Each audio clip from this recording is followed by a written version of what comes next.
Halo teman-teman semua, jadi kali ini aku mau share pengalaman singkat terkait trauma air yang dialami oleh anak aku, Audrey.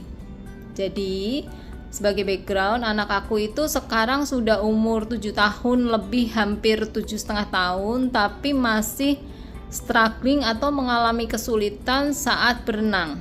Jadi dia tuh takut banget untuk berenang atau menceburkan kepalanya di air ya saat berenang.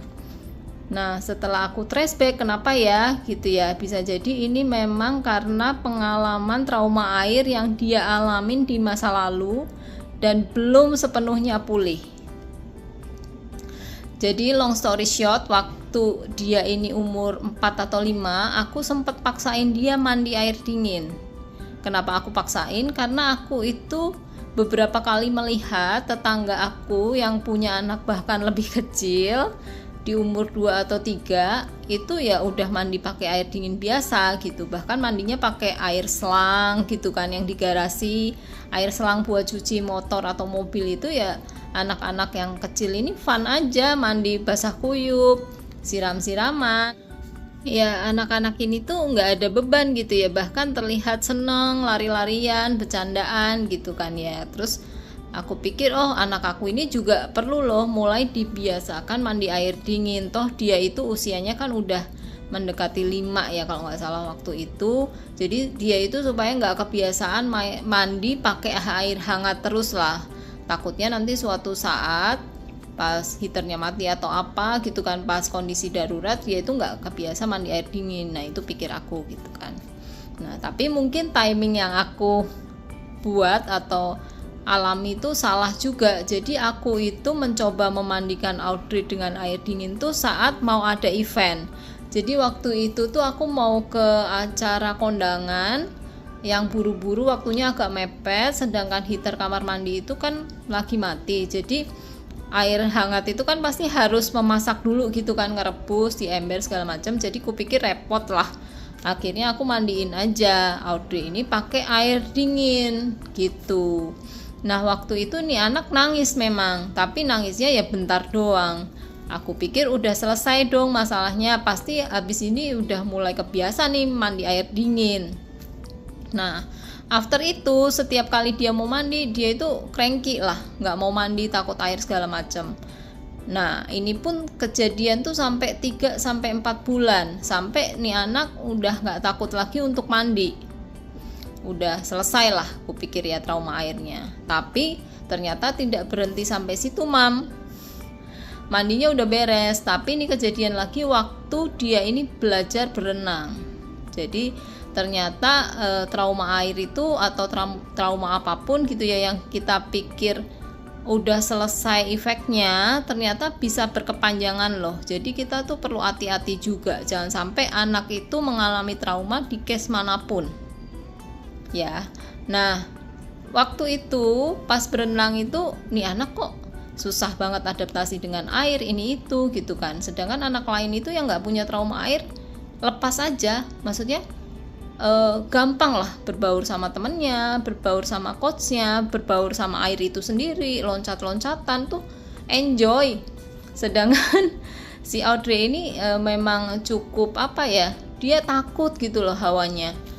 Jadi ya belajar dari sana aku mencoba untuk sharing pengalaman ini supaya ya anak-anak lain juga nggak kejadian case serupa. Nah sekarang sih udah mulai mending dengan coach yang tepat, itu diajarinya mulai pelan-pelan, nggak maksain dia lagi tapi sesuai kemauan dia lah. Kalau dia belum berani ya udah nggak apa-apa, kalau dia baru berani nyeburin airnya sampai di atas hidung ya udah. Yang penting kita tetap apresiasi segala pencapaian dia, walaupun pencapaiannya itu memang nggak semaju atau sepesat teman-teman lainnya.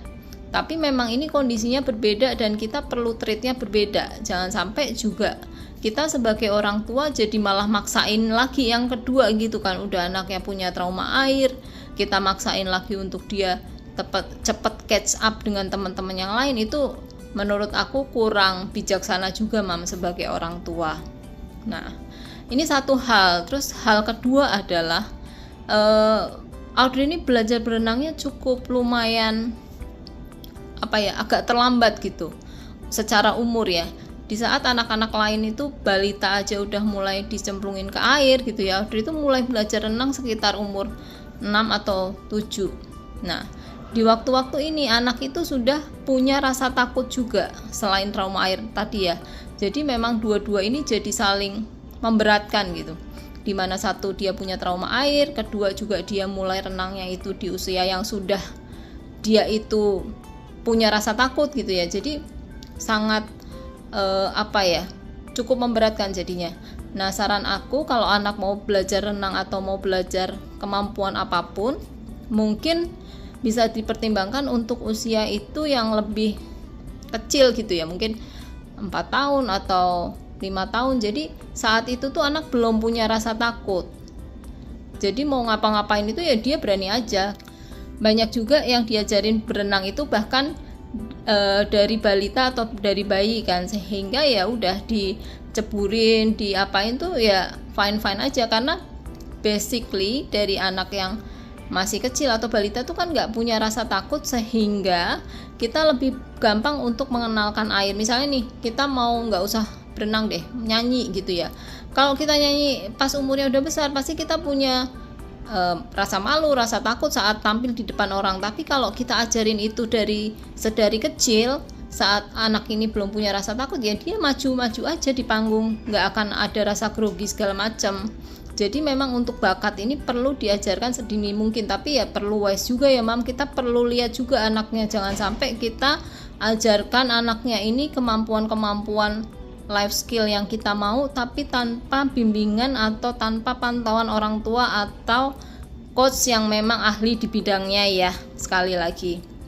Jadi itu aja sih yang mau aku share. Semoga sharing kali ini bermanfaat ya teman-teman.